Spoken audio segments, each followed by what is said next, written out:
কিন্তু যার মা এখন দুনিয়ার জমিনে নাই, এরা তো আর জান্নাত খুঁজে পাবে না, এরা তো আর জান্নাত কামাই করতে পারবে না।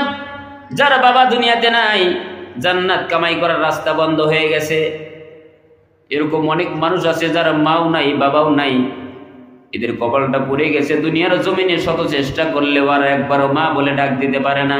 ও যুবক, তোমার মা তো দুনিয়াতে জীবিত, তোমার বাবা দুনিয়াতে জীবিত। এখন তুমি মনে চাইলেই একটা ডাক দিতে পারো। বাড়িতে গেলে মা রে মা বলে ডাক দিলে কত মজা, এটা মা আলা সন্তানরাই বোঝে। কথা ঘন্টে কিনা? যেই সন্তানের মা দুনিয়ার থেকে চলে গেছে, এই সন্তান বুঝবে মা দুনিয়ার থেকে চলে যাওয়ার কত কষ্ট, কত বেদনা। 1 বছর পূর্ণ হলো না, বাবাটারে দুনিয়ার থেকে চলে গেল। কবরের বাড়িতে বাবারে শুমাইয়া দিয়া কবর থেকে উঠে আসা কত কষ্ট, এটা একমাত্র বাবারা সন্তানই বুঝতে পারবে। কথা ঘন্টে কিনা? এখানে সামনে যারা উপস্থিত আছেন, কার কার মা এবং বাবা নাই একটু হাত তুলে বলা যাবে? মাও নাই, বাবাও নাই, অথবা মা নাই অথবা বাবা নাই। অনেকেরই হাত তুলেছে, মা নাই বাবা নাই। মন চাইলে মা রে মা বলে ডাক দিতে পারে না, মন চাইলে আর বাবারে বাবা বলে ডাক দিতে পারবে না। ভালো কোনো অনুষ্ঠান করবে বাবার সাথে পরামর্শ করতে পারবে না। বাজার দুনিয়ার জমিন থেকে চলে গেছে, ওই সন্তানই বুঝবে মা কতটুকু মায়া, কত ভালোবাসা একটা শব্দের নাম। বাবা যে কত বড় একটা বৃক্ষ, কত বড় একটা ছায়া, এটাই একমাত্র কেবলমাত্র শুধুমাত্র মা বাবা হারা সন্তানরাই বুঝবে। ও যুবক, তোমারে তো বোঝানো যাবে না, তোমারে পায়ে হাত ধরে বলতে চাই, এই এলাকার যুবকদের উদ্দেশ্যে একটা কথা বলতে চাই। যার মা এবং বাবা এখনো বেঁচে আছে, অনুরোধ জানাই, যেহেতু আল্লাহ রসুল বললেন হুয়া জান্নাতুকা ওয়া নারুক, তোমার মা বাবাই তোমার জান্নাত, তোমার মা বাবাই তোমার জাহান্নাম। সুতরাং দক্ষিণ গামারিয়ার যুবকেরা একটু দিলের কান দিয়ে সাড়া দেবেন, মা বাবার সাথে ভালো আচরণ করার দরকার আছে না নাই? পিতামাতা আমার উপরে কতটুকু হকদার, পিতামাতা আমার উপরে কতটুকু অধিকার রাখে, কতটুকু ভালোবাসবো। একজন সাহাবী এসে জিজ্ঞাসা করলেন, ইয়া রাসূলুল্লাহ, মা বাবা আমার প্রতি হকদার কত বেশি? রাসূল সাল্লাল্লাহু আলাইহি সাল্লাম বললেন, হুয়া জান্নাতুকা ওয়া নারুক, হুয়া জান্নাতুকা ওয়া নারুক, তোমার পিতামাতাই তোমার জান্নাত, তোমার পিতামাতাই তোমার জাহান্নাম। ও দক্ষিণ গামারিয়ার যুবক সমাজ, একটু গভীরভাবে খেয়াল করেন। পিতামাতাই যদি তোমার জান্নাত হয়, পিতামাতাই যদি তোমার জাহান্নাম হয়, তাহলে তাদের সাথে ভালো আচরণ করার দরকার আছে না নাই? তাদের সাথে কেন ভালো আচরণ করবো? মা এবং বাবা তোমার এত বেশি ভালোবেসেছেন, এত বেশি মহব্বত করেছে। যার মা এখন দুনিয়ার জমিনে নাই সেও বুঝতে পারে, যারা বাবা নাই সেও বুঝতে পারে। আফ্রিকার জঙ্গলের দিকে তাকান, হিংস্র প্রাণীগুলো ঘুরে বেড়ায়। হঠাৎ করে একটা মেষের পালের মধ্যে আক্রমণ করলো, ছোট্ট একটা বাচ্চা মেষের বাচ্চার উপরে আক্রমণ করেছে। কিন্তু মেষগুলো চতুর্দিকে দৌড়ানো আরম্ভ করেছে। মা মহিষটা কোথাও যায় না বাচ্চার ভালোবাসায়। আল্লাহু আকবার। বাচ্চার প্রতি মা মহিষের ভালোবাসা। জঙ্গলের সেই মহিষের পালের মধ্যে হিংস্র প্রাণী সিংহ আক্রমণ করতেছে। একাধিক সিংহ আক্রমণ করার দরুন একদিক থেকে আক্রমণ করে, মা মহিষটা সিংহরে ধাওয়া করে নিয়ে যায়। অন্য দিক থেকে অন্য একটা সিংহ এসে আক্রমণ করে, মা মহিষটা সেখান থেকেও ধাওয়া করে নিয়ে যায়। এই যে একের পর এক ধাওয়া করতেছে, জীবন বাজি রেখে মা মহিষটা ধাওয়া করার দরুন বাচ্চারে রেহাই করতে পারে না। তবুও তার ক্ষত বিক্ষত শরীর নিয়ে, রক্তমাখা শরীর নিয়ে বাচ্চারে বাঁচানোর চেষ্টা করতেছে। বিবেকবান মুসলমানরা বলেন তো, মা মহিষটা বাচ্চারে বাঁচানোর জন্য চেষ্টা করতেছে, এটা বাচ্চার মহব্বতে কিনা? বাচ্চার মহব্বতে কিনা? বাচ্চার মহব্বতে। কারণ কি? তার বাচ্চার প্রতি ভালোবাসা। মা মহিষের ভালোবাসা যদি বাচ্চার প্রতি এই হয়, দুনিয়ার জমিনের মা যারা রয়েছে এদের ভালোবাসা সন্তানের প্রতি তার থেকে কম না বেশি? আরো একটা উদাহরণ দিলে বুঝবেন মায়ের ভালোবাসা যে বেশি। কেমনে বুঝবেন? আমার এলাকায় একজন মা গত কিছুদিন আগে একটা সন্তান দুনিয়াতে ভূমিষ্ঠ করেছে, ডেলিভারি হয়েছে। সন্তানটা ঘটনাক্রমে কপাল গতিকে সন্তানটা হয়েছিল মরা সন্তানটা ঘোষণা হওয়ার সঙ্গে সঙ্গে ভেতর থেকে মা যখন শুনেছে সন্তানটা মৃত্যু, সন্তান মৃত্যুর কথা শুনে মা আর হৃদয়ে সহ্য করতে পারে নাই, হার্ট অ্যাটাক করে মা দুনিয়ার থেকে চলে গেছে। বলেন আল্লাহু আকবার। কি জন্য বললাম? সন্তান ডেলিভারির সময় যদি কোনো মা দুনিয়ার থেকে চলে যায়, জান্নাত দান করেন যিনি, তিনি কে? আল্লাহ তারে জান্নাতবাসী করে, বলি আমিন। সম্মানিত উপস্থিতি, একটা জিনিস খেয়াল করেন, এরকম অহরহ অসংখ্য ঘটনা শোনা যায়। সন্তান ডেলিভারির সময় মা দুনিয়ার জমিন থেকে চলে যায়, এরকম ঘটনা হয় কি হয় না? ও যুবক, দক্ষিণ কাবারিয়ার যুবক সমাজদের উদ্দেশ্যে বলতে চাই, যারা মা দুনিয়াতে বেঁচে আছে, বাবা দুনিয়াতে বেঁচে আছে, মা বাবার প্রতি ভালোবাসা করার দরকার আছে না নাই? মা বাবার সাথে ভালো আচরণ করি। আল্লাহ পাক রব্বুল ইজ্জাত ওয়াল জালাল দুনিয়ার জমিনে মা বাবা বেঁচে থাকতে বোঝার মতো তৌফিক দান করুক, বলি আমিন। কিন্তু যারা মা এখন দুনিয়ার জমিনে নাই, এরা তো আর জান্নাত খুঁজে পাবে না, এরা তো আর জান্নাত কামাই করতে পারবে না। যারা বাবা দুনিয়াতে নাই, জান্নাত কামাই করার রাস্তা বন্ধ হয়ে গেছে। এরকম অনেক মানুষ আছে যারা মাও নাই বাবাও নাই, এদের কপালটা পড়ে গেছে। দুনিয়ার জমিনে শত চেষ্টা করলেও আর একবারও মা বলে ডাক দিতে পারে না। ও যুবক, তোমার মা তো দুনিয়াতে জীবিত, তোমার বাবা দুনিয়াতে জীবিত। এখন তুমি মনে চাইলেই একটা ডাক দিতে পারো। বাড়িতে গেলে মা রে মা বলে ডাক দিলে কত মজা, এটা মা আলা সন্তানরাই বোঝে, কথা ঘন্টে কিনা? যেই সন্তানের মা দুনিয়ার থেকে চলে গেছে, এই সন্তান বুঝবে মা দুনিয়ার থেকে চলে যাওয়ার কত কষ্ট, কত বেদনা। 1 বছর পূর্ণ হলো না, বাবাটারে দুনিয়ার থেকে চলে গেল। কবরের বাড়িতে বাবারে শোয়া দিয়া কবর থেকে উঠে আসা কত কষ্ট, এটা একমাত্র বাবারা সন্তানই বুঝতে পারবে, কথা ঘন্টে কিনা? এখানে সামনে যারা উপস্থিত আছেন, কার কার মা এবং বাবা নাই, একটু হাত তুলে বলা যাবে। মাও নাই, বাবাও নাই, অথবা মা নাই অথবা বাবা নাই। অনেকেরই হাত তুলেছে, মা নাই বাবা নাই। মন চাইলে মা রে মা বলে ডাক দিতে পারে না, মন চাইলে আর বাবারে বাবা বলে ডাক দিতে পারবে না। ভালো কোনো অনুষ্ঠান করবে, বাবার সাথে পরামর্শ করতে পারবে না।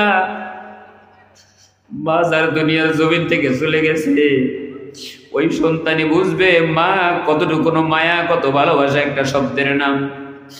বাবা যে কত বড় একটা বৃক্ষ, কত বড় একটা ছায়া, এটাই একমাত্র কেবলমাত্র শুধুমাত্র মা বাবা হারা সন্তানরাই বুঝবে। ও যুবক, তোমারে তো বোঝানো যাবে না, তোমারে পায়ে হাত ধরে বলতে চাই, এই এলাকার যুবকদের উদ্দেশ্যে একটা কথা বলতে চাই। যার মা এবং বাবা এখনো বেঁচে আছে, অনুরোধ জানাই, যেহেতু আল্লাহ রসুল বললেন হুয়া জান্নাতুকা ওয়া নারুক, তোমার মা বাবাই তোমার জান্নাত, তোমার মা বাবাই তোমার জাহান্নাম। সুতরাং দক্ষিণ গামারিয়ার যুবকেরা একটু দিলের কান দিয়ে সাড়া দেবেন, মা বাবার সাথে ভালো আচরণ করার দরকার আছে না নাই?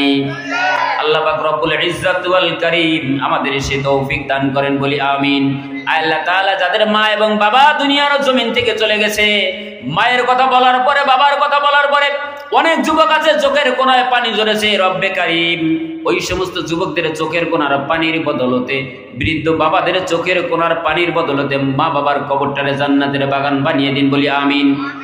তার মানে প্রথম নাম্বার লোক হলো ওই শ্রেণীর মানুষ যারা মা বাবার হক সমূহ আদায় করে না। এই মানুষগুলো হক আদায় না করে যদি কবরে বাড়িতে যায়, হাসরের মাঠ যখন কায়েম হয়ে যাবে, আল্লাহ তাদের দিকে তাকাবেন না। আল্লাহ পাক রব্বুল ইজ্জাত ওয়াল কারীম ওই অভিশাপ থেকে আমাদেরকে মুক্ত হওয়ার তৌফিক দান করুন, বলি আমিন। দ্বিতীয় নাম্বার হলো ওই সমস্ত মানুষ, ওই সমস্ত নারী এবং পুরুষ যারা পুরুষ হওয়া সত্ত্বেও নারীদের পোশাক পরে, আর নারী হওয়া সত্ত্বেও যারা পুরুষের পোশাক পরে। কয় নাম্বার শ্রেণী? কয় নাম্বার? একটু জোরে বলা যাবে, কয় নাম্বার? 1 নাম্বার গেল মা এবং বাবার হক আদায় করে না। দ্বিতীয় নাম্বার হলো ওই ব্যক্তি যার দিকে আল্লাহ কঠিন কিয়ামতের ময়দানে তাকাবেন না। দ্বিতীয় নাম্বার হলো নারীর পোশাক পুরুষ পরে এবং পুরুষের পোশাক নারী পরে। এই অবস্থা মনে হয় বর্তমান বাংলার জমিনে নাই।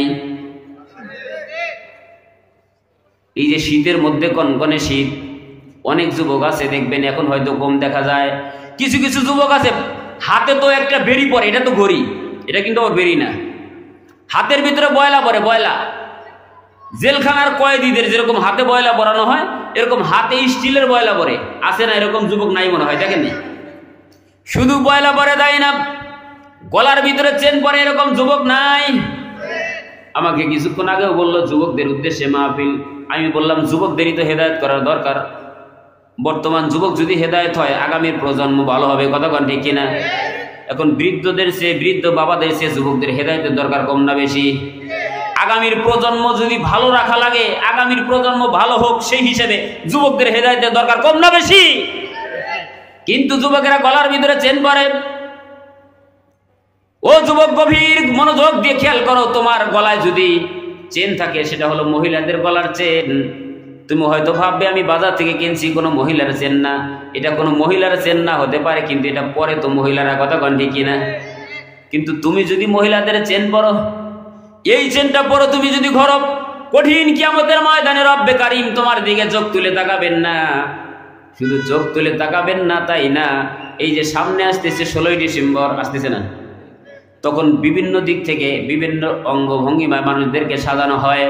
অনেক পুরুষ দেখবেন মেয়ে লোক সেজে সেজে যেমন খুশি তেমন সাজো, অনেক পুরুষও আছে নারীর সাজ সেজে যেমন খুশি সেমন সেজে স্টেজে যায় কি যায় না? কিন্তু খেয়াল করো, আল্লাহ যদি তোমার মাফ না করেন, আল্লাহর কাছে যদি তওবা না করতে পারো, যুবক কান খাড়া করে শোনো, কঠিন কিয়ামতের ময়দানে তোমার দিকে আল্লাহ চোখ তুলে তাকাবেন না, যখন একমাত্র শুধুমাত্র কেবলমাত্র রব্বে কারিমের ভালোবাসা ছাড়া বাঁচার কোনো উপায় নাই। আর এই ভালোবাসার রব্বে কারিম যদি তোমার দিকে চোখ তুলে না তাকান, তাহলে বাঁচার উপায় আছে? এরা গলার ভিতরে চেন পরে, মাথার চুল লাল করে করে মেয়েদের ভঙ্গিমায় চলাচল করে। হয়তো অনেকেই মনে করতে পারেন, হুজুর এখন যুবকরা তো যুগের সাথে তাল মিলায়, এরকম আছে না নাই? আছে না নাই? যুবকরা এখন মনে মনে ভাবতেছে, হুজুর আপনি তো বলেন, আপনারা তো হুজুর মানুষ, আপনি কি বুঝবেন, আমরা তো যুগের সাথে তাল মিলাই।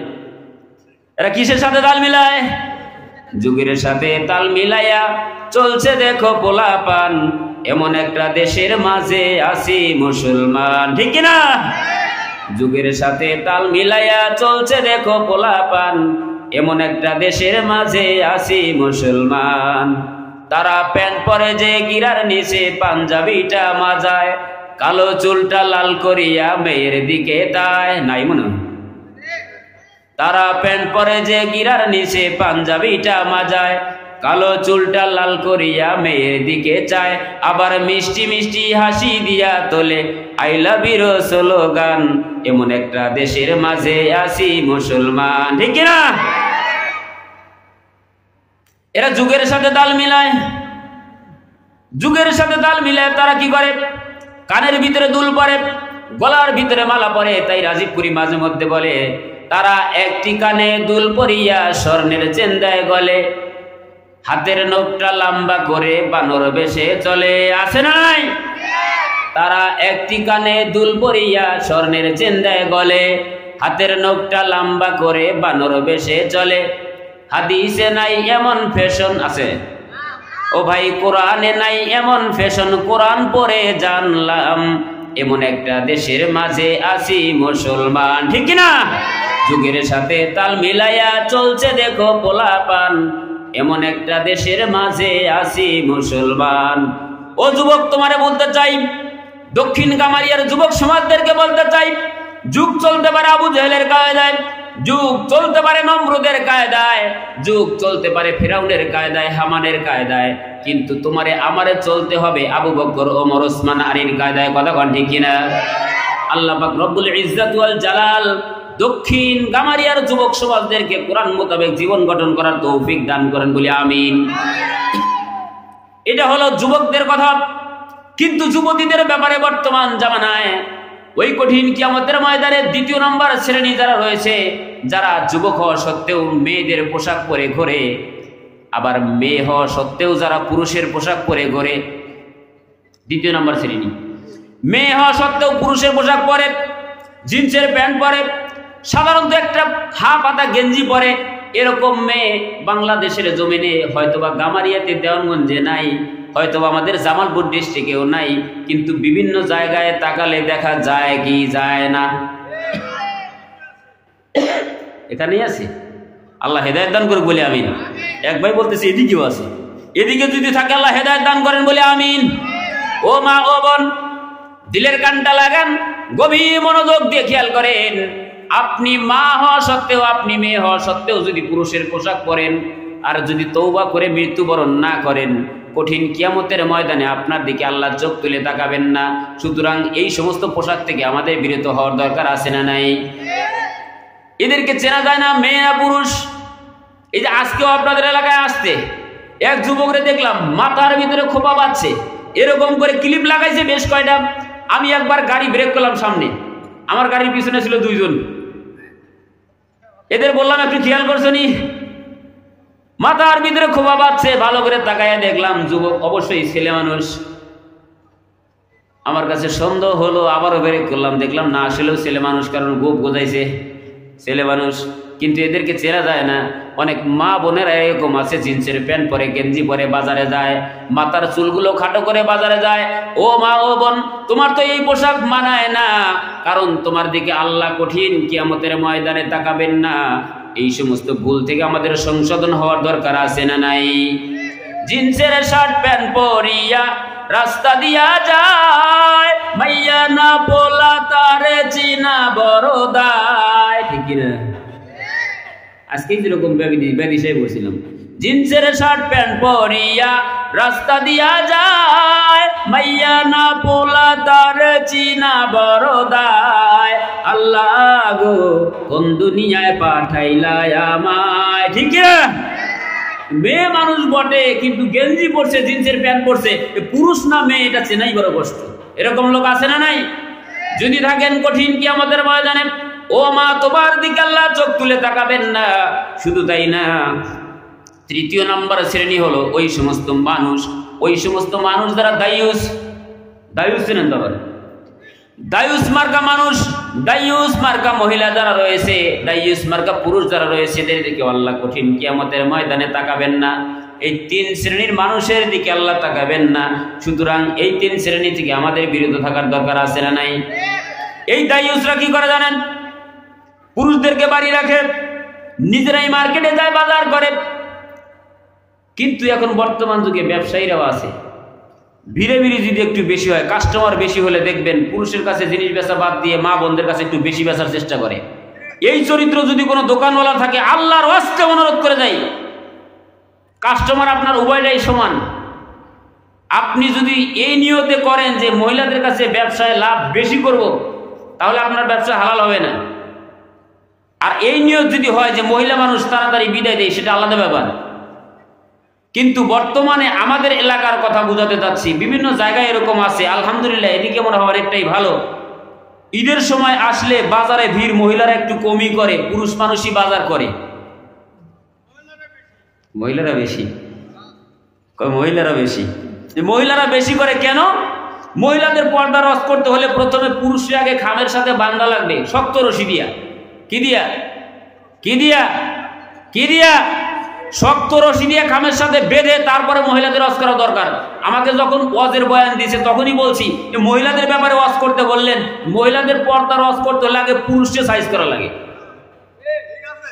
পুরুষ যদি শক্ত হয়, পুরুষ যদি প্রকৃতপক্ষে পুরুষ হয়, ওই পুরুষের স্ত্রী মার্কেটে যায় কেমন তো মাথাই ধরে না। এখন অনেকে ঠিক কইব না, কারণ আছে, মাইন্ড করার কিছু নাই, যা সত্য তাই বলতেছি। আপনার স্ত্রীর পর্দা রাখার দায়িত্ব আপনার। গভীর মনোযোগ দেন, আল্লাহ রাসূলের হাদিস থেকে শোনাই। একজন পুরুষ যদি জাহান্নামী হয়, শুধুমাত্র পুরুষ জাহান্নামী হয়, কিন্তু একটা মহিলা যদি জাহান্নামী হয়, 4 জন মানুষে জাহান্নামে নেয়। কয়জন? আরো জোরে, জোর হলো না। 4 শ্রেণীর মানুষ জাহান্নামে নেয়। মেয়ে যদি জাহান্নামে যায়, সঙ্গে করে বাবারে নিয়ে যায়। সুতরাং বাবা যারা মেয়েরে মার্কেটে পাঠান, একটু গভীর মনোযোগ দেন, একটু খেয়াল করেন। মেয়েটারে আপনি দায়ুস বানাচ্ছেন। মেয়ে যদি জাহান্নামী হয়, অবশ্যই বাবারের সঙ্গে নিয়ে জাহান্নামে যাবে।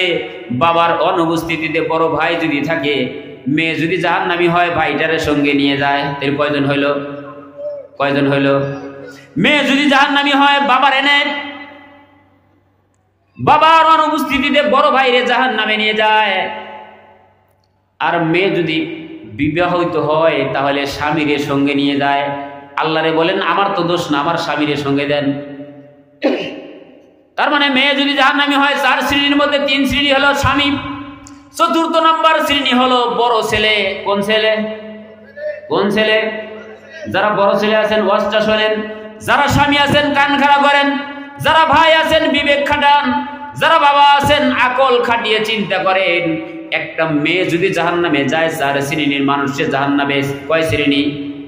চার শ্রেণীর মানুষ। সুতরাং ওয়াজ মেয়েদের করার দরকার না পুরুষদের করা দরকার? তার মানে পুরুষের দরকার বেশি। পুরুষ যদি হেদায়েত হয়, এই চার শ্রেণীর যদি সাবধান হয়, মেয়েরা মার্কেটে যাওয়ার সাহস পাবে। বাবা যদি সচেতন হয়, মেয়ে যাবে। স্বামী যদি সচেতন হয়, স্ত্রী যাবে। আর বড় ছেলে যদি ভাই মা আমি যা করে দেবো তাই, বাবা যেহেতু নাই, সুতরাং আমি যেটা দেখি সেটা একটু বিবেচনা করো। বড় ছেলের কথা ওভারটেক করে কি মা যাওয়ার কথা? বড় ভাই যদি কঠিন শাসন করে, বোন কি দায়ুস হবে? কিন্তু মা বোনদের তো স্বামীর দেওয়া জিনিস পছন্দ এখন কমই হয়। অমুক বাড়ির ভাই একটা জামা এনে দিছে, আরে কত সুন্দর জামা, আপনি এটা কি এনে দিচ্ছেন? এটা একটা জামা হলো নি?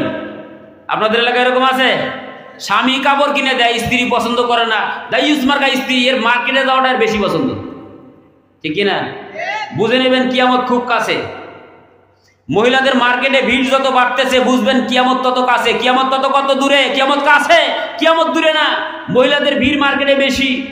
আপনি মা, আপনি বোন মার্কেটে যান, আপনার স্ত্রী মার্কেটে যায়, আপনার বোন মার্কেটে যায়, দোকানদার সুন্দর করে এরকম করে জামাটা ধরে, থ্রি পিস পছন্দ হয় না, কিন্তু দোকানদারের উপরে এরকম করে জামা ধরে, দোকানদার আপনার স্ত্রীর গায়ে জামা, আপা আপনার যা লাগছে,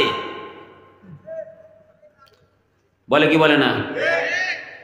আপনার স্ত্রী মার্কেটে যায়, আপনার মেয়ে মার্কেটে যায়, মজা লয় দোকানদার, মজা লয় কে? দোকানদার। গায়ের সাথে জামা লাগে, আপনারা যা লাগছে এইটাই নেন, এটা দিয়ে আপনারা বানাবে, বলে কি বলে না? কিয়ামতের আলামত এসে গেছে, তাই তো ঘরের নারী রাস্তায় নেমেছে। ঠিক না? কিয়ামতের আলামত এসে গেছে, তাই তো ঘরের নারী রাস্তায় নেমেছে। বুরকা পরে বুরকা ছেড়ে হাট বাজারে ঘুরে ফেরে, কেউ বা আবার বুরকা পরে মুখটা খোলা রেখেছে। আছে না নাই? কেউ বুরকা পরে যায়, কেউ বুরকা ছাড়াই যায়। আবার কেউ বুরকা পরে কিন্তু মুখ খোলা রাখছে। আপনার পর্দা আছে? মুখ যদি খোলা থাকে, ফেস যদি খোলা থাকে, পর্দা আছে? এই যে মাহফিলের পাশেই মেলা হচ্ছে, এখানে মা বোনেরা ঘুরতেছে, দেখলাম অনেকেই বোরকা পরা, অনেকেই বোরকা ছাড়া, অনেকেই আবার আছে বোরকাও পরছে বাট মুখ খোলা। পর্দা আছে? মাহফিলে এসে আপনার লাভ যতটুকু না হচ্ছে, তার থেকে ক্ষতি বেশি হচ্ছে। ঠিক কিনা? বুরকা পরে বুরকা ছেড়ে হাট বাজারে ঘরে ফেরে, কেউ বা আবার বুরকা পরে মুখটা খোলা রেখেছে। কিয়ামতের আলামত এসে গেছে, তাই তো ঘরের নারী রাস্তায় নেমেছে। ঠিক কিনা? নতুন শাড়ি এনে দিলে হয় না পছন্দ। আছে না নাই? ওই যে বললাম স্বামী কাপড় এনে দিছে, এটা ভালো না, অমুক বাড়ির আপারে কাপড় দিছে কত ভালো, তার থেকে বরং আমি যাই নিয়ে আসবো। নতুন শাড়ি এনে দিলে হয় না পছন্দ, সেদিন থেকে স্বামীর মনে রয় না একান্ত। গাল ফুলাইয়া চোখ রাঙাইয়া স্বামীর দিকে রয় তাকাইয়া। আছে না নাই? গাল ফুলাইয়া চোখ রাঙাইয়া স্বামীর দিকে রয় তাকাইয়া, ভাত খাবে না স্বামীর সাথে গোসা করেছে। কিয়ামতের আলামত এসে গেছে, তাই তো ঘরের নারী রাস্তায় নেমেছে। ঠিক কিনা? কিয়ামতের আলামত। এক শ্রেণীর মা এবং বোন আছে, স্বামীরে কষ্ট দেয়, স্বামীর প্রাধান্য কম। স্বামী যদি হয় বেকার আর মহিলা যদি হয় চাকরিজীবী, এই আবার স্বামীর উপরে নির্যাতন করে, তখন শুরু হয় পুরুষ নির্যাতন। এরকম অবস্থা আছে না নাই? পুরুষ নির্যাতনের অবস্থা এই এলাকায় নাই, কিন্তু বিভিন্ন এলাকায় যাই দেখি পুরুষ নির্যাতনের অবস্থাটা বেশি। মার্কেটে যায় কথা হয় দোকানওয়ালার সাথে, মাছ বাজারে কথা হয় মাছওয়ালার সাথে। স্ত্রী যায় আগে আগে, স্বামী যায় তার সাথে। স্বামী নেয় মাছটা টেনে, স্ত্রী দেয় টাকা গুনে, যেন স্বামী বউয়ের কাছে বিয়ে বসেছে। কিয়ামতের আলামত এসে গেছে, তাই তো ঘরের নারী রাস্তায় নেমেছে। ঠিক কিনা? আল্লাহ পাক রব্বুল আলামিন এই এলাকার মা বোনদের হেদায়েত দান করুক বলে আমিন। যুবক ভাইদের হেদায়েত দান করুক বলে আমিন। যে কথা বোঝাতে যাচ্ছিলাম, কিয়ামতের আলামত আসছে জন্যই মা বোনেরা পর্দা থেকে এত দূরে। তাহলে তিন শ্রেণীর মানুষ, যারা পিতা মাতার হক সমূহ আদায় করে না, যারা নারীদের পোশাক পুরুষ হওয়া সত্ত্বেও পরে, পুরুষ যারা নারীর পোশাক পরে আর নারী যারা পুরুষের পোশাক পরে। তৃতীয় নাম্বার শ্রেণী হলো দায়ুস মার্কা মহিলা, যারা স্বামীরে বাড়িতে রেখে নিজেরা দায়ুসের মতো করে। এই সমস্ত মহিলাদের দিকে আল্লাহ কঠিন কিয়ামতের দিকে তাকাবেন না। আর তিন শ্রেণী, যেই তিন শ্রেণীর ব্যাপারে আল্লাহ বললেন এদেরকে কখনোই মাফ করবেন না। আল্লাহ তাআলা এই তিন শ্রেণীর মানুষদেরকে মাফ করবেন না। দিলের কানটা লাগাইয়া ওই তিন শ্রেণীর ব্যাপারে জেনে নেই। প্রথম নাম্বার শ্রেণী হচ্ছে জেনাকারী, দ্বিতীয় নাম্বার শ্রেণী হচ্ছে বেপর্দা নারী, তৃতীয় নাম্বার শ্রেণী হচ্ছে যেই নারী স্বামীরে কষ্ট দেয়। ও মা, তোমারে তো স্বামীর আদেশ মানা তোমাকে ফরজ করে দেওয়া হয়েছে, তোমার জন্য স্বামীর অনুগত্য করা ফরজ। মা এবং বোনেরা, বেশি কিছু দুনিয়ার জমিনে তাদের জন্য না। আল্লাহর রাসূল সরদারে আলম বললেন, 4 শ্রেণীর কাজ করলে, 4টা কাজ করলে মা বোনদেরকে জান্নাতের ফয়সালা দিয়েছেন, ঘোষণা দিয়েছেন। আল্লাহর রাসূল বলে আল্লাহু আকবার। 4টা কাজ করলে মা বোনেরা জান্নাতে যাবেন। মা বোনদের উদ্দেশ্যে বলতে চাচ্ছি, মাত্র 4টা কাজ করেন, জান্নাতে যেতে পারবেন। প্রথম নাম্বার কাজ হলো 5 ওয়াক্ত নামাজ সঠিক সময়ে পড়া। দ্বিতীয় নাম্বার কাজ হচ্ছে রমজান মাসের রোজা রাখা। তৃতীয় নাম্বার কাজ হচ্ছে স্বামীর আনুগত্য করা, স্বামীর আদেশ মানা। চতুর্থ নাম্বার কাজ হচ্ছে লজ্জাস্থানের হেফাজত করা। কয়টা কাজ? কয়টা কাজ? আরো জোরে কয়টা? এই 4টা কাজ করলেই মায়েরা জান্নাতি হয়ে যাবে। মা বোনদের বেশি কিছু করা লাগে না, মাত্র 4টা কাজ যদি কোনো মা করতে পারেন, আল্লাহ রাসূল বলছেন ওই মহিলা জান্নাতি। তার প্রথম নাম্বার কাজ হলো 5 ওয়াক্ত নামাজ পড়া, রমজান মাসে রোজা রাখা। আমাদের মা বোনেরা রমজানের রোজা ঠিকভাবে আদায় করে, কিন্তু 5 ওয়াক্ত নামাজ পড়তে গেলে এই মা বোনদের কষ্ট একটু বেশি। কথা কন ঠিক কিনা? মা বোনেরা নামাজের দিকে উদাসীন বেশি হয়, নামাজের ভিতরে তারা উদাসীন। আল্লাহ তাদের ব্যাপারে বললেন, আরাআইতাল্লাযী ইউকাযযিবু বিদ্দীনি ফাযালিকাল্লাযী ইয়াদউল ইয়াতীম ওয়া লা ইয়াহুদ্দু আলা তুআমিল মিসকিন। পরক্ষণেই নামাজীদের ব্যাপারে বলা হলো, ফাওয়াইলুল লিল মুসাল্লিন আল্লাযীনা হুম আন সালাতিহিম সাহুন। আল্লাহু আকবার। যারা নামাজের প্রতি উদাসীন, নামাজে অমনোযোগী, নামাজের প্রতি যাদের ভ্রুক্ষেপ নাই, এদেরও কোনো ছাড় নাই। তাহলে কঠিন কিয়ামতের ময়দানে নামাজের কিন্তু, ও মা ও বোন, তোমাকে নামাজের ব্যাপারেও ছাড় দেওয়া হবে না। সুতরাং নামাজ বেশি বেশি পড়ার দরকার আছে না নাই? তাহলে 4টা কাজ মা বোনদের উদ্দেশ্যে, 4টা কাজ যেন আমরা করতে পারি। আল্লাহ মা বোনদের হেদায়েত দান করুক বলে আমিন। তাহলে যে কথা বলতে চাচ্ছিলাম, জেনাকারী মহিলা, এদেরকে আল্লাহ কখনোই মাফ করবেন না। মনে আছে? আলোচনা মনে আছে? 3 শ্রেণীর মানুষ যাদের দিকে আল্লাহ তাকাবেন না, 3 শ্রেণীর মানুষ যাদেরকে আল্লাহ কখনোই মাফ করবেন না। তার মধ্যে প্রথম শ্রেণী হচ্ছে জেনাকারী। আল্লাহ রাসূল সরদারে আলম মুহাম্মদুর রাসূলুল্লাহ সাল্লাল্লাহু আলাইহি সাল্লামের দরবারে এসে এক সময় একজন মহিলা বললেন, ইয়া রাসূলুল্লাহ, ইয়া হাবিবাল্লাহ, আমি জিনা করেছি, আমারে শাস্তি দেন। কি করেছে? কি আপনারা কি আবার রাগ করলেন নাকি? বললেন, ইয়া রাসূলুল্লাহ, আমি জিনা করেছি, আমারে শাস্তি দেন। আমি তো জিনা করেছি, আমি মারাত্মক ভুল করেছি। আল্লাহ রাসূল বললেন, তোমারে তো শাস্তি দেব, কিন্তু তোমার তো বুক পর্যন্ত গিরে পাথর মারতে হবে, পাথর মেরে তোমারে দুনিয়া থেকে বিদায় করে দিতে হবে। মহিলা বললেন, আমারে পাথর মেরে দুনিয়া থেকে বিদায় করে দেয়, আমি শাস্তি মেনে নেব। তবে একটা কথা হলো, আমি তো জিনা করেছি। দ্বিতীয় নাম্বার কথা হলো, আমার গর্ভে সেই থেকে একটা বাচ্চা হয়েছে। বলেন না নাউজুবিল্লাহ। আল্লাহ রাসূল বললেন, চলে যাও, চলে যাও। তোমার শাস্তি দিতে গিয়ে তোমার গর্ভের ভিতরে একটা নিদোষী বাচ্চা আছে, এর শাস্তি দেওয়া যাবে না। তোমার হুকুম তোমার উপরে বাস্তবায়ন করতে হবে। সুতরাং চলে যাও এখান থেকে, বাচ্চা দুনিয়াতে প্রসব হওয়ার পর আসো। কিছুদিন পর বাচ্চা দুনিয়াতে ভূমিষ্ঠ হইল। ওই মহিলা আবার আসলেন, ইয়া রাসূলুল্লাহ, এই যে বাচ্চা দুনিয়াতে ভূমিষ্ঠ হয়েছে, আপনি আমারে শাস্তি দেন। আল্লাহ রাসূল বললেন, এই বাচ্চা তোমার গর্ভের থেকে দুনিয়াতে ভূমিষ্ঠ হওয়ার পর 2 বছর পর্যন্ত অথবা 30 মাস পর্যন্ত দুধ পান করবে। এটা তোমার হক, এটা তোমার উপরে বাচ্চার হক। সুতরাং তুমি তারে দুধ পান করাও। বাচ্চা হাঁটা শিখবে, একা একা খাওয়া শিখবে, এরপর তোমার বিচার করা হবে। মহিলা আবার বললেন, কিছুদিন পর আবার আসলেন, বাচ্চার হাতের ভিতরে একটা রুটি ধরাইয়া দিলেন, আর বললেন, ইয়া রাসূলুল্লাহ, ইয়া হাবিবাল্লাহ, আমারে শাস্তি দেন। এই যে আমার বাচ্চা রুটি খাইতে শিখেছে, আমার বাচ্চা হাঁটতে শিখেছে, দৌড়াতে শিখেছে, আপনি আমারে শাস্তি দেন। রাসূল সাল্লাল্লাহু আলাইহি ওয়াসাল্লাম বললেন, ও সাহাবারা, এই মহিলারে বুক পর্যন্ত কেড়ে পাথর মেরে দুনিয়া থেকে বিদায় করে দেওয়া হবে।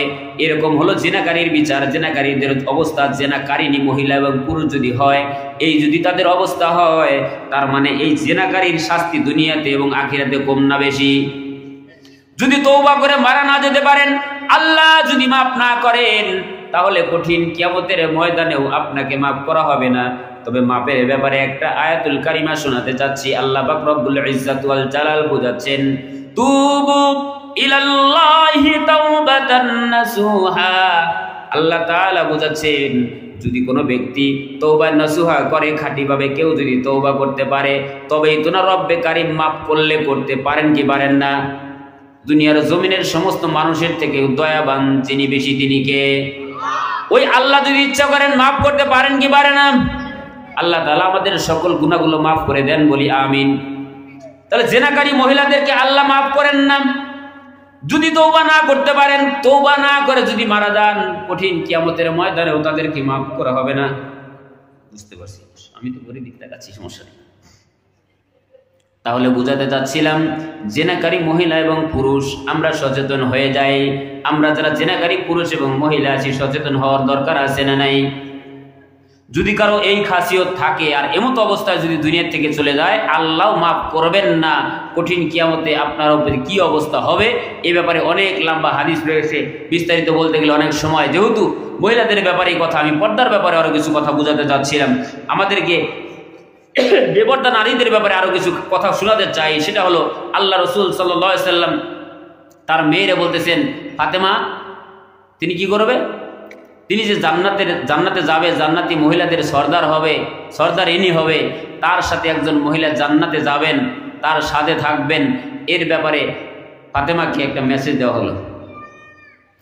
ফাতেমা রাদিয়াল্লাহু তাআলা আনহা জানার খুব আগ্রহ হলো, আমি নবীর মেয়ের সাথে জান্নাতে থাকবে এমন কোন মহিলা, তারে তো আমার একটু দেখার দরকার, তারে একটু দেখার ইচ্ছা জাগলো। দেখবেন এমতো অবস্থায় তিনি চিন্তা করতেছেন, তারে একটু দেখার দরকার, তার সম্পর্কে একটু জানার দরকার, তার সাথে একটু কথা বলি। তার বিস্তারিত মেসেজ বায়োডাটা নিয়ে তার বাড়ি গেল। ধরে নেন দক্ষিণ গামারিয়াতে এসেছে, ধরে নেন, মাইন্ড করবেন না তো, ধরে নেন এখানে এসেছে। এই এলাকার একজন মহিলা আছে যিনিও জান্নাতি, শুধু জান্নাতি না, নবীর মেয়ের সাথে জান্নাতি, শুধু জান্নাতি না, জান্নাতি সর্দারিনী মহিলা যিনি হবেন তার সাথে জান্নাতি। তাহলে তার ব্যাপারে মেসেজ, তার ব্যাপারে তথ্য নিয়ে দেখা গেল এই যে দেওয়ানগঞ্জের দক্ষিণ গামারিয়া এই মহিলার বাড়ি। ধরে নেন সেখানে চলে আসলেন। বোঝানোর উদ্দেশ্যে বলতেছি, এসে জিজ্ঞাসা করলেন, বাড়িতে নক করলেন, ডাক দিলেন, কে এসেছে? বলে আমি নবীর মেয়ে ফাতেমা। কেন এসেছেন? বলে আমি তোমার সাথে সাক্ষাৎ করতে, দু চারটি কথা বলতে, একটু মত বিনিময় করার জন্য এসেছি। মহিলা ভেতর থেকে আওয়াজ দিচ্ছেন, আমি তো আমার স্বামীর ইজাজত নেই নাই, স্বামীর হুকুম ছাড়া তো আপনার সাথে সাক্ষাৎ করতে পারবো না। আল্লাহু আকবার। মেয়ে বলতেছে, মহিলা মানুষ, বাইরে থেকে সালাম দিয়েছেন। এখানে একটা মাসালা শুনে নেই, কোন বাড়ির ভিতরে ঢোকার আগে সালাম দেওয়া নবীর সুন্নাত। আমরা তো সালাম তো দূরের কথা, কি করি না, এরকম লোক আছে না নাই? হির করে বাড়ির ভিতরে ঢোকে, আসে না নাই? বাড়ির ভিতরে আল্লাহ রাসূল সাল্লাল্লাহু আলাইহি ওয়াসাল্লাম আরেকটা হাদিস থেকে শোনাতে চাই। নবী করিম সাল্লাল্লাহু আলাইহি সাল্লাম বললেন, একজন সাহাবী জিজ্ঞাসা করলেন, আমি আমার নিজের বাড়ির ভিতরে প্রবেশ করতেও কি সালাম দেব কিনা, অনুমতি নিব কিনা? আল্লাহ রাসূল সাল্লাল্লাহু আলাইহি সাল্লাম বললেন, তুমি কি তোমার মারে উলঙ্গ অবস্থায় দেখতে চাও? তুমি কি তোমার বোনরে উলঙ্গ অবস্থায় দেখতে চাও? তার মানে বুঝাইলেন কি, বাড়ির ভিতরে মহিলা মানুষ এরা যে কোনো ভাবে থাকতে পারে, তুমি কি সেটা দেখতে চাও? এটা কি তোমার চোখের সামনে ভাসুক, এটা কি তুমি চাও? সাহাবাদের বুঝতে কোনো কষ্ট হলো না যে নিজের ঘরে ঢুকতে হলেও অনুমতির দরকার দিয়েছেন আল্লাহ রাসূল। আল্লাহু আকবার। আর আমরা বাজার থেকে মধ্যরাতে এসে দরজাতে নক করার পর দরজা খুলতে একটু দেরি হলে, কানে শুনিস না, এরকম পুরুষ মনে হয় নাই? আছে, অনেক রাগী পুরুষ আছে। শীতের দিন উঠতে একটু দেরি হলে, আরে কখন থেকে আসছি, আছে না, মেজাজ গরম। কিন্তু আল্লাহ রাসূল বলছেন, দরজাতে শুধু নক করা না, সেখানে দাঁড়িয়ে সালাম দেন। সালাম বিনিময় করলে শান্তি দান করেন যিনি কে? এখন তো সালামের প্রচলন উঠে গেছে। এখন হুজুরা শুধু যদি মনে করি যে আমাদেরকে শুধু আমজনতা সালাম দেবে, তাও সমস্যা। আমাদের মতো আলেম ওলামা যারা রয়েছে, আলেম সমাজ, মাদ্রাসার ছাত্র যারা রয়েছে, এদের চেষ্টা করার দরকার এক ঢাসা সবারই সালাম দেওয়া। একজন মসজিদের ইমাম সাহেব যদি সাধারণ মুসল্লির সালাম দেয়, একদিন, 2 দিন, 3 দিন করতে করতে সাধারণ মুসল্লি অবশ্যই ইমাম সাহেবের আরো 10 হাত ফাঁকে দিয়ে সালাম দেওয়ার চেষ্টা করবে কি করবে না? কিছু হুজুর আছে এরা মনে করেন আমি তো সালাম পাওয়ার যোগ্য, আছে না নাই? আল্লাহ এদের হেদায়েত দান করে বলি আমিন। আবার কিন্তু সবাই এরকম না। আবার কিছু মুরব্বীও আছে, সালাম দিলেন বটে, জবাব দিল কি না দিল বুঝবেন না, মাথা নাড়ায় দেয় বাস। সালামের জবাব দেয়, কৃপণতা, এত কৃপণতা। আমি তোমার জন্য দোয়া করলাম যে আপনার উপরে আল্লাহর শান্তি বর্ষিত হোক, আর আপনি সালামের জবাব দিতে কৃপণতা করবেন। আপনার দোয়া যদি মন থেকে বের না হয়, আপনার ভেতরে যে হিংসা সেটা জানেন কে? আল্লাহ হেদায়েত দান করে বলে আমিন।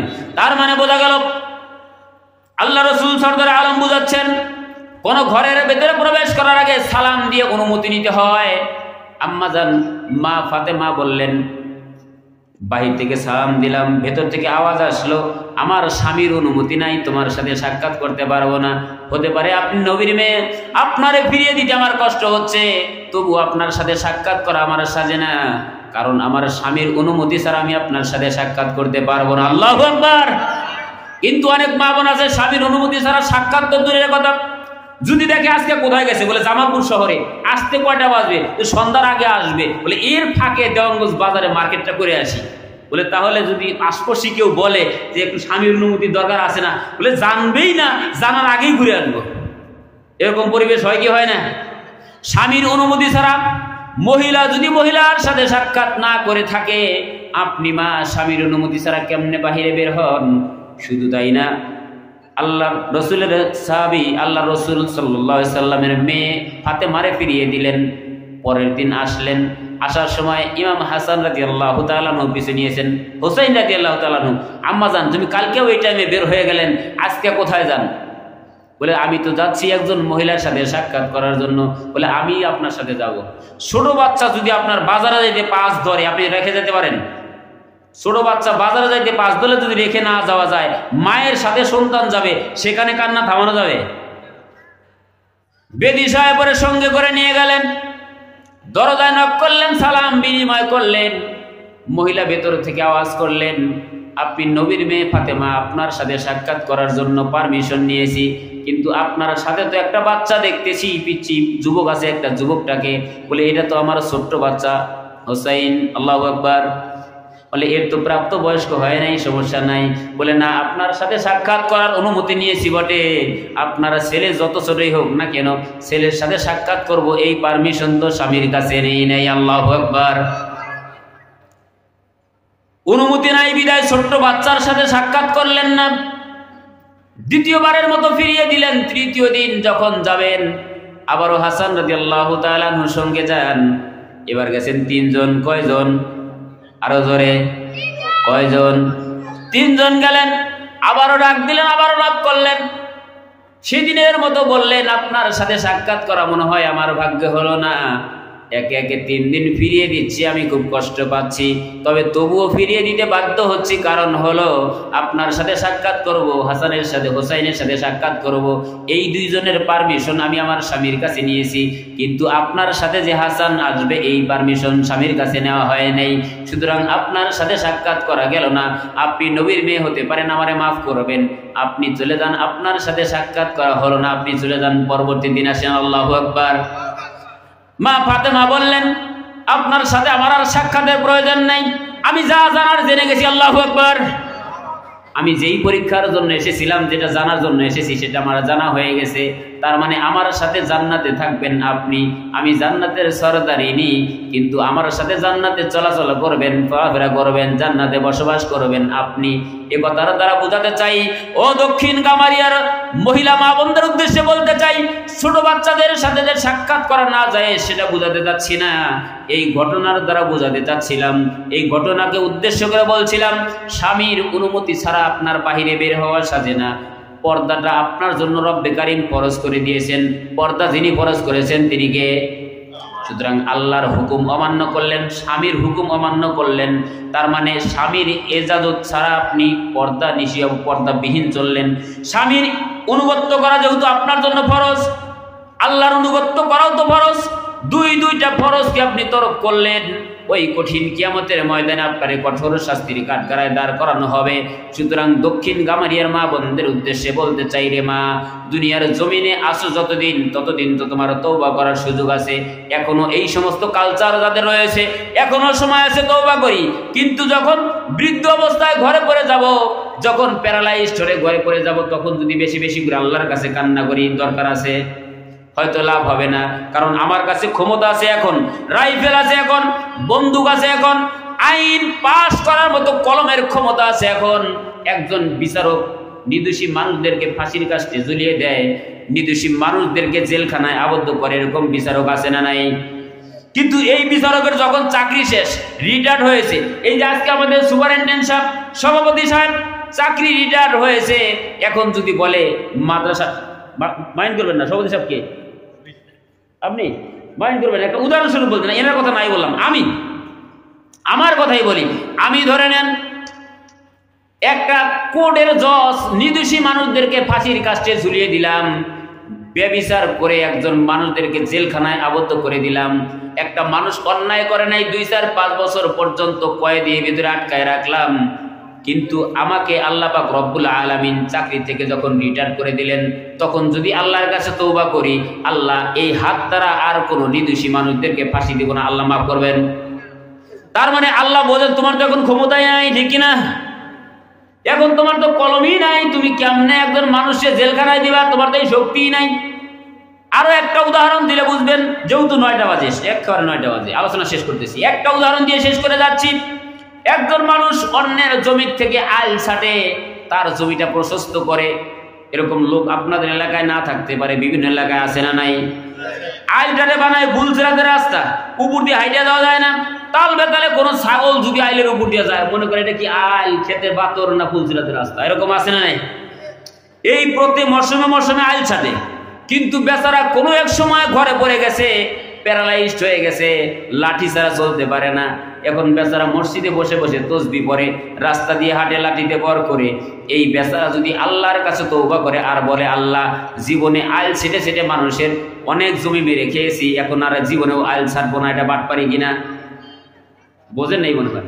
এটা এক প্রকার ধান্দাবাজি। কারণ কি, তোমার তো এখন কোমরে শক্তি নাই, তুমি তো এখন কোদাল হাতেই নিতে পারো না, তুমি আইল ছাড়বা কেমনে, ঠিক কিনা? তোমার আইল ছাড়ার শক্তি তোমার এখন নাই।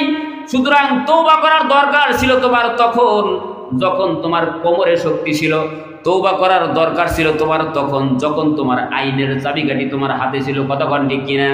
ও মা ও বোন, এ কথার দ্বারা আমি আপনাদেরকে বুঝাতে যাচ্ছি, এখনো সময় আছে, তওবার রাস্তা খোলা রয়েছে।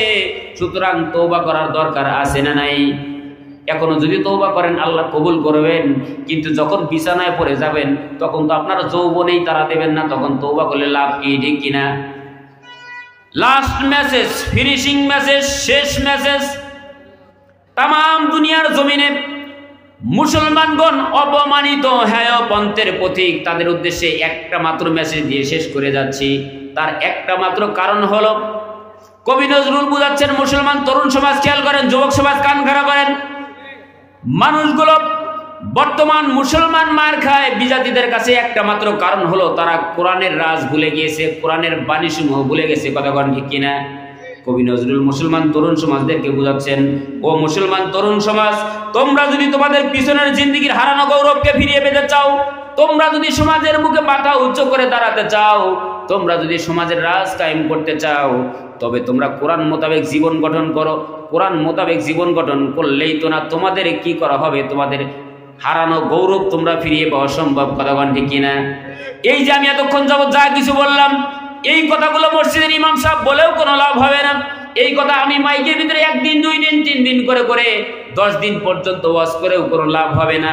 এই আইনগুলো, এই বিধানগুলো যদি সংসদ থেকে পাশ হয়, কোথা থেকে এই বিধানগুলো যদি সংসদ থেকে পাশ হয়, এই এলাকার ভিতরে যদি একটা বেনামাজি পাওয়া যায়, এরে ধরেন রাস্তার 3 রাস্তার মোড়ের ভিতরে দাঁড় করায়, এর 80 রাকাত নামাজ পড়ান। একটা বেনামাজি মানুষে যদি 80 রাকাত নামাজ পড়ানো হয়, 1 ওয়াক্ত নামাজ পড়ে নাই, এর জরিমানা স্বরূপ যদি 80 রাকাত নামাজ পড়ানো হয়, এই বেচারা চিন্তা করবে নামাজের আজান হলে মসজিদে যাওয়াই ভালো, কারণ পরে আবার ইমাম সাহেব ধরে কি করবে, 80 রাকাত নামাজ পড়ে, ঠিক না? তার মানে বোঝা গেল কোনটা? যে কোনো আইন ইমাম সাহেবরা আলেম ওলামারা বক বক করে আপনাদেরকে শুনাইয়া মানুষদেরকে যতটুকু না করতে পারবে তার থেকে বেশি কার্যকরী হবে যদি গোড়ার থেকে সুইচ বন্ধ করা হয় বা চালু করা হয়, ঠিক কিনা? এই প্রত্যেকটা বাতি এক এক করে নিবানো কষ্ট। মেন জায়গায় জেনারেটর বন্ধ করে দিলে বাতি নিভে যাওয়া সম্ভব, আবার ওখানে সুইচ দিলে বাতি জ্বলা সম্ভব। তাই তো কেন্দ্র থেকে যদি আইন জারি করা হয়, মা বোনদের পর্দার ব্যাপারে আইন, মানুষের হেদায়েতের ব্যাপারে আইন যদি সংসদ থেকে পাশ করা হয়, তবেই তো না বাংলার জমিনটা সোনার জমিন হিসেবে পরিণত হবে। কথা কন ঠিক কিনা? দেশের জনগণ বুঝে শুনে দিও সমর্থন, দেশের জনগণ বুঝে শুনে দিও সমর্থন। ইমানি পরীক্ষা নিতে সামনে এলো নির্বাচন, বুঝে শুনে দিও সমর্থন, দেশের জনগণ বুঝে শুনে দিও সমর্থন, ঠিক না? একে একে শেষ করেছি, সবার দেখা হইল শেষ। দেখতে দেখতে গোল্লায় গেল আমার সোনার বাংলাদেশ, দেখতে দেখতে গোল্লায় গেল আমার সোনার বাংলাদেশ, ঠিক না? কেউ নিল না সবাই দিল, আমরা কেউ দিল না সবাই নিল, আমরা যে কলুর বলদ, সারা বছর নেয় না খবর, নির্বাচনে খুব দরদ আছে না নাই? কেউ দিল না সবাই নিল, আমরা যে কলুর বলদ, সারা বছর নেয় না খবর, নির্বাচনে খুব দরদ। শান্তির লাগি কান্দি বরি, শান্তির কোনো নাহিলেশ, দেখতে দেখতে গোল্লায় গেল আমার সোনার বাংলাদেশ, দেখতে দেখতে গোল্লায় গেল আমার সোনার বাংলাদেশ, ঠিক না? আসসালামু আলাইকুম ওয়া রাহমাতুল্লাহি ওয়া বারাকাতুহু।